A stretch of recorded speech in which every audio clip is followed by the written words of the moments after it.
제12회 세계문학상 수상작으로 연쇄살인과 그 사건의 유가족이 다른 사건을 해결하며 연쇄살인마와 그를 부추긴 배후 인물을 알아가는 이야기이다. 몰입도가 엄청나서 이틀 동안 쉬지 않고 읽게 되는 재미있는 책이다.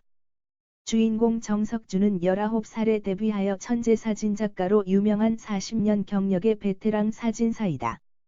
그는 303호 연쇄살인 사건의 피해자 중 한 명의 아버지이다. 사건 이후로 그는 자신의 딸이 죽은 붉은 소파를 가지고 전국을 돌아다니며 소파에 여러 사람들을 앉히고 사진을 찍으며 돌아다닌다.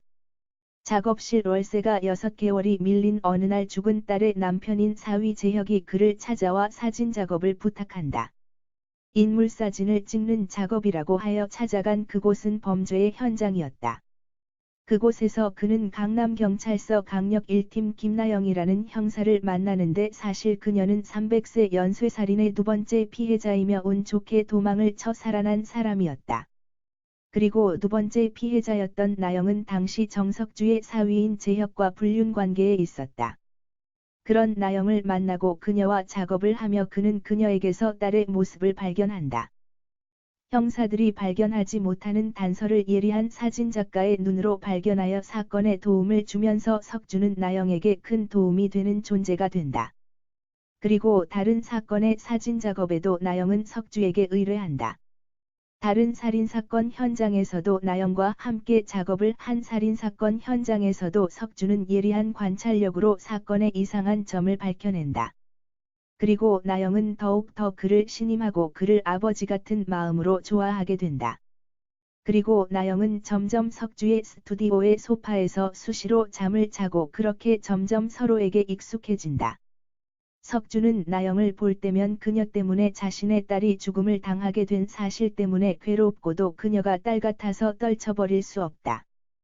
그리고 석주의 딸의 탄생 배경과 그녀의 누나, 그리고 붉은 소파에 얽힌 그의 기억이 떠오른다. 어느 날 나영의 예전 선배인 태종이 나영에게 한 가지 사건에 대해 부탁을 한다.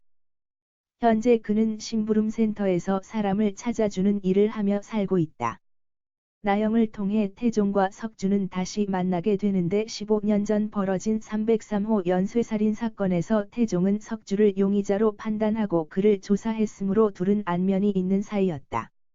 그리고 딸이 죽은 사건 현장을 여러 장의 사진으로 남긴 석주의 그 사진들은 태종이 보관하고 있었다. 태종에게 그 사진과 원본을 되돌려받게 해달라는 석주의 말에 나영은 태종에게 그 사진들을 요구하고 결국 그 사진들을 받은 석주는 그 사진을 인화하는데 그 사진을 본 나영은 그만 자신의 아파트 베란다에서 뛰어내리는 사건이 벌어진다. 태종과 석주는 그 사진이 과거 사건의 실마리를 밝혀줄 것으로 생각하고 또 다른 생존자를 찾아가 그 사진을 보여주며 범인을 밝혀내려고 한다. 그리고 결국 범인이 밝혀지는데 이미 공소시효가 지난 사건이고 범인이 죽은 상태라 그들은 어떻게 할 수 없지만 범인이 그런 연쇄살인을 계획한 배후에 그를 조정한 누군가가 있음을 알게 된다. 퍼즐을 하나씩 맞춰가는 듯한 탄탄한 스토리와 상황 전개가 아주 매력적인 소설이다. 한국에도 이런 범죄 스릴러 작품이 다양하게 나왔으면 하고 읽은 좋은 책이다.